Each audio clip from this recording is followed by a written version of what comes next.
गंवार और मॉडर्न बहू का स्पेशल खाना। देख लिया अपनी करनी का नतीजा। हम तुम्हें समझाते रहे लेकिन तुमने हमारी एक नहीं सुनी। अगर तुम हमारी बात मान लेती तो आज ऐसा नहीं होता। माँ और भाभी बिल्कुल ठीक कह रही हैं। जो भी कुछ हुआ है सिर्फ तुम्हारी गलती के कारण हुआ है। अब रोने का कोई फायदा नहीं है। अरे बस भी करिए आप लोग। क्यों सुनीता पर इस तरह चिल्ला रहे हैं?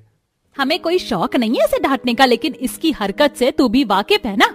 हम लोग शहर से हैं और ये गांव से, तो इसका मतलब ये नहीं कि हमेशा हर मामले में गांव की चीज ही सही हो। कभी कभी शहरी चीज भी सही होती है। आखिरकार सुनीता ने ऐसा भी क्या कर दिया था जो आज वो अस्पताल में एडमिट थी?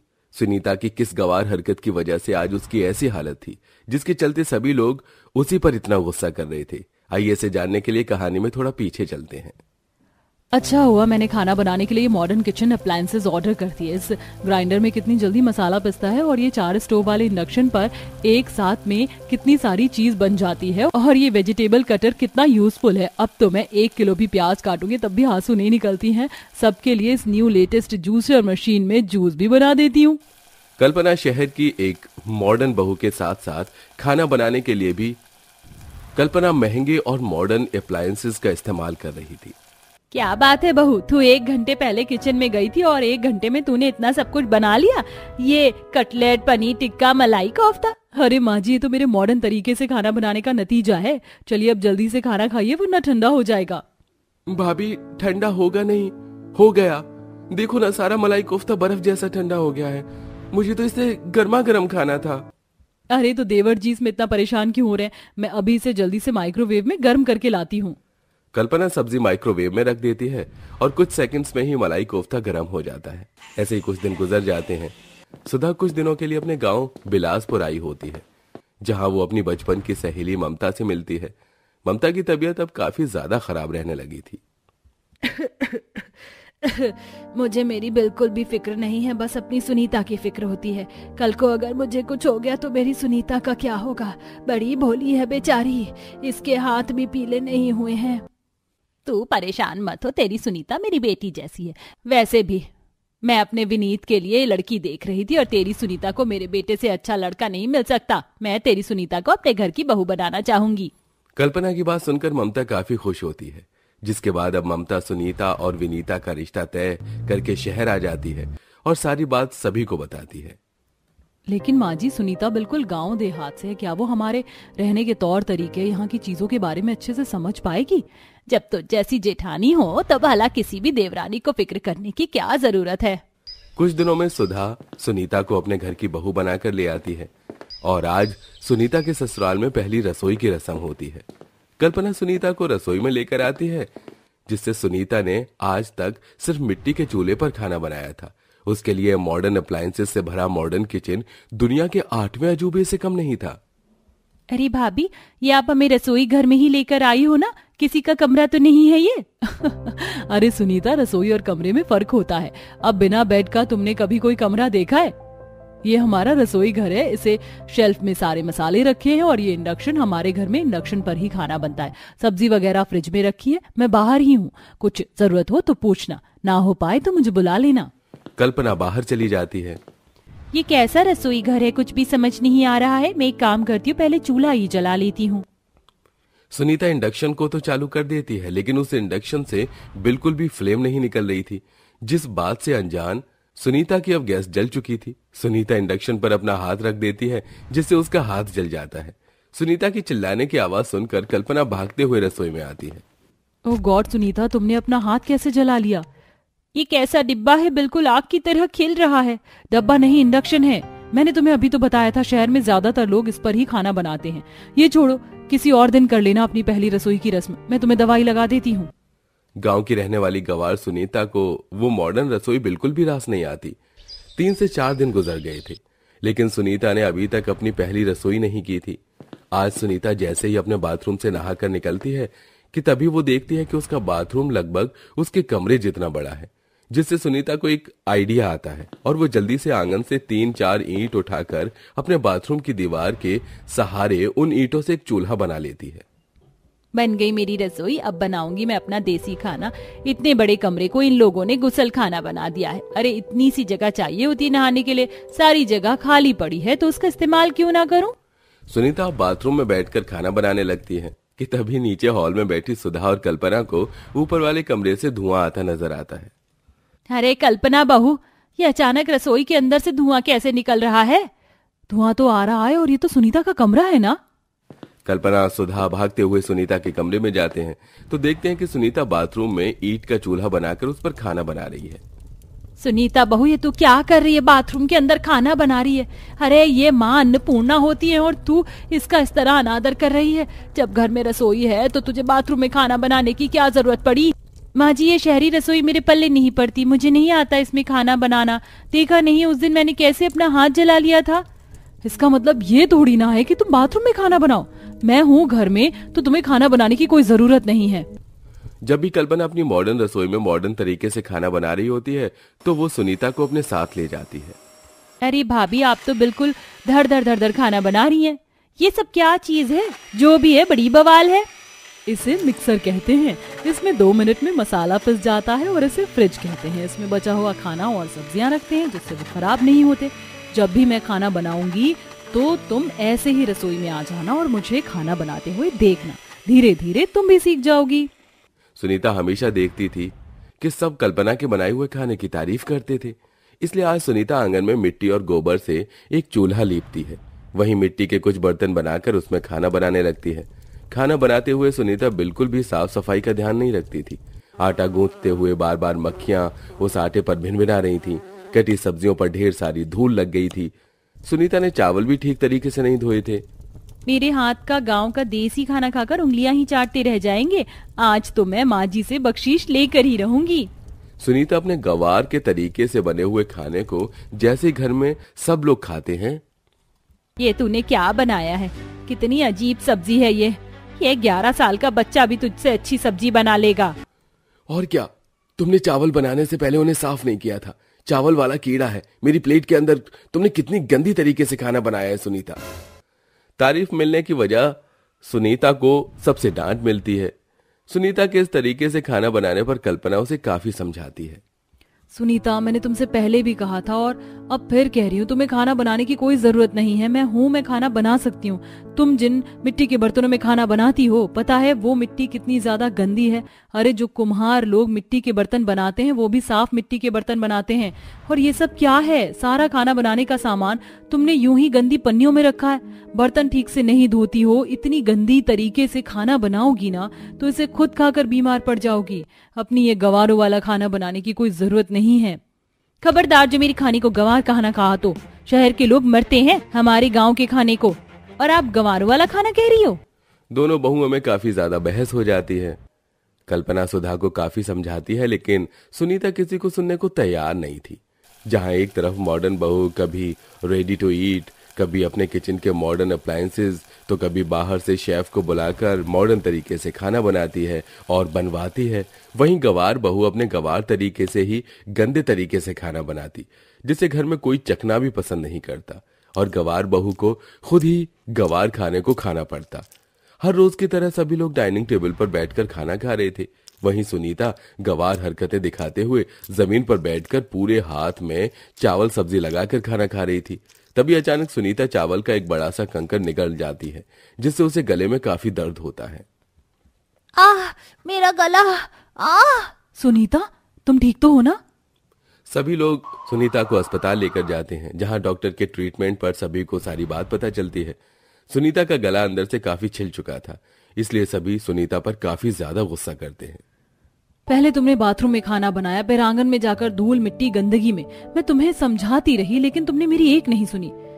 मैंने तुम्हें कहा था ना कि एक दिन तुम खुद ही अपनी इस गंवार हरकत से पछताओगी। देखा अब क्या हो गया। आप सब लोग सही कह रहे हैं। मैं गांव की गंवार हूँ, मुझे यहाँ के बारे में कुछ नहीं पता। आज मेरी हरकत की वजह से मेरे साथ कितना बड़ा हादसा हो गया। मुझे माफ कर दीजिए और वापस गांव भेज दीजिए। मैं यहाँ रहने के लायक नहीं हूँ। ऐसा नहीं है सुनीता, इंसान गलतियों से ही सीखता है। मुझे भी चीजों को समझने में समय लगता है, लेकिन मैं समय के साथ हर चीज सीख जाती हूँ। मैं हूं ना, मैं तुम्हारी मदद करूंगी। कल्पना सुनीता के ठीक होने तक उसका ख्याल रखती है और उसके ठीक होते ही मॉडर्न तरीके से अप्लायंसेस और खाना बनाने के बारे में उसे बताती है।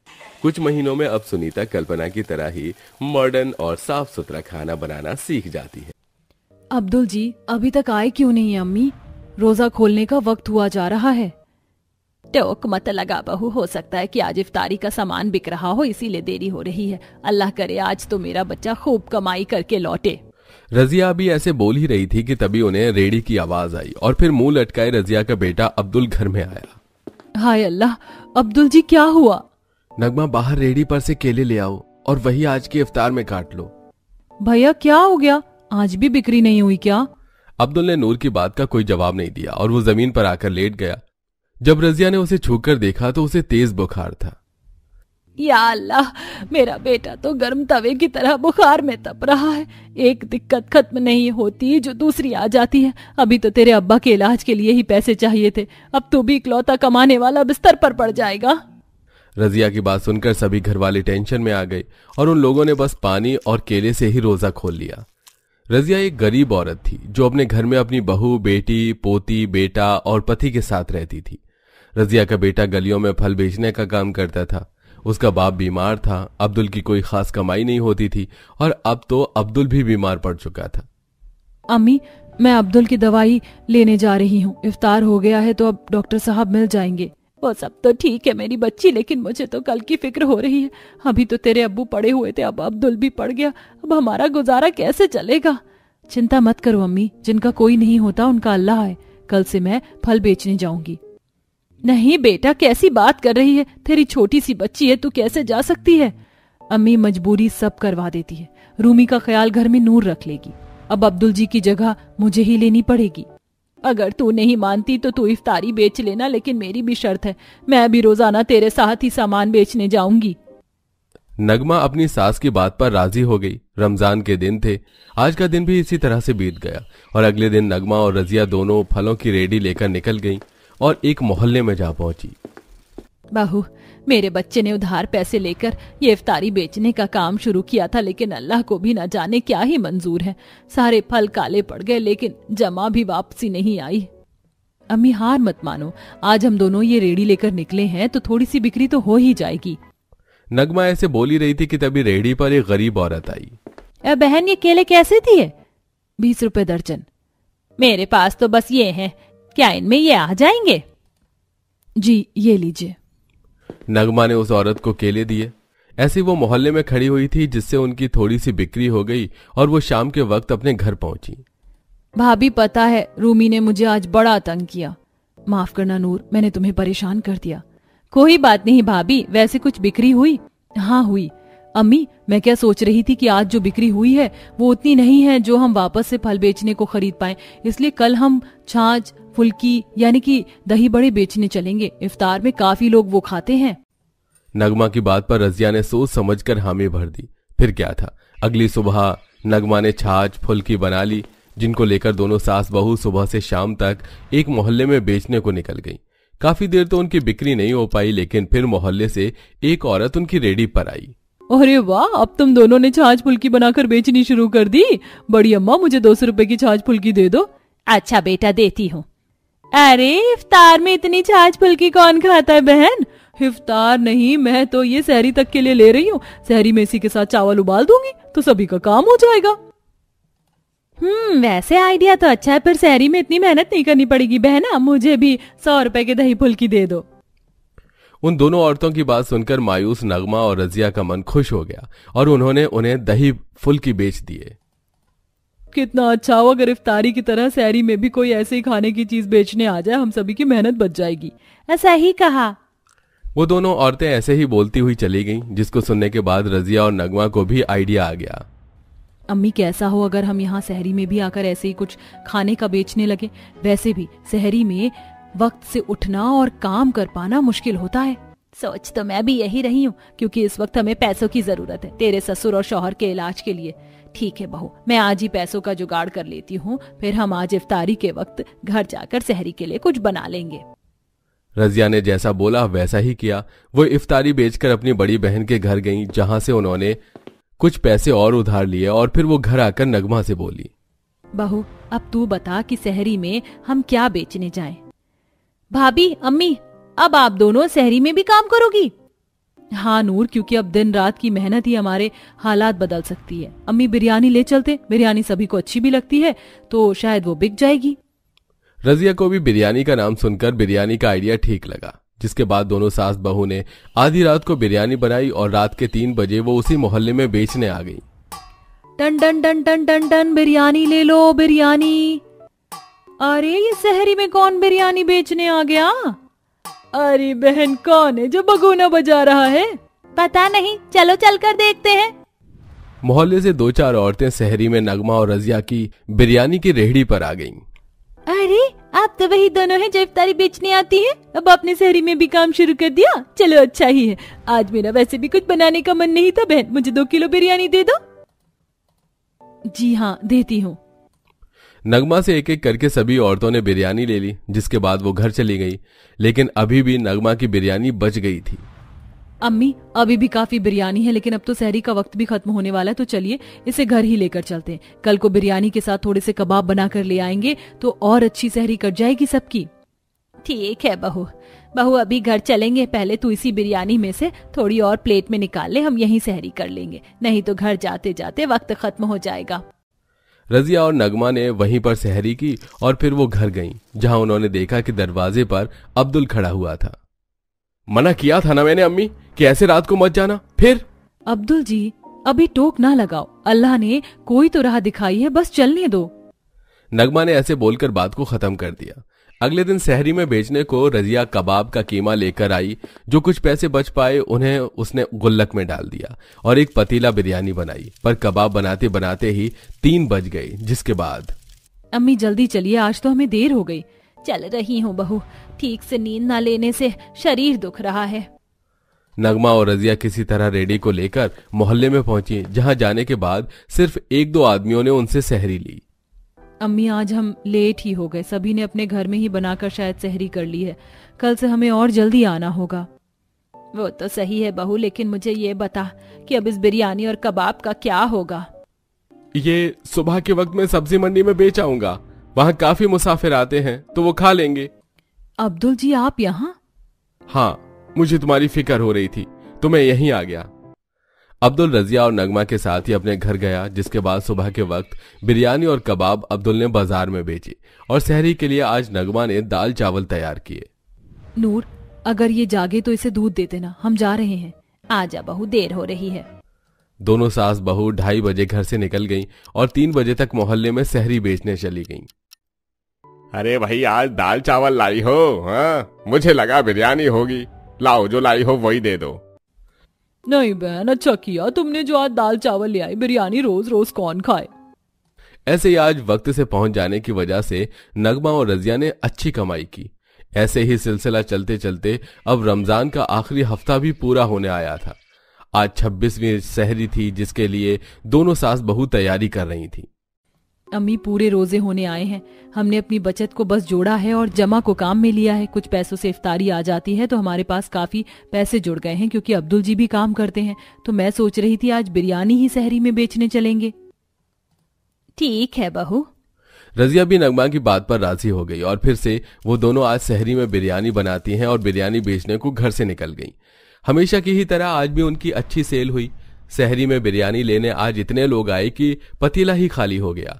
और ऐसे ही फिर वो दिन भी आ गया जब नगमा ने अपनी जमा की गुल्लक फोड़ी। उसने कई गुल्लकें भर दी थी।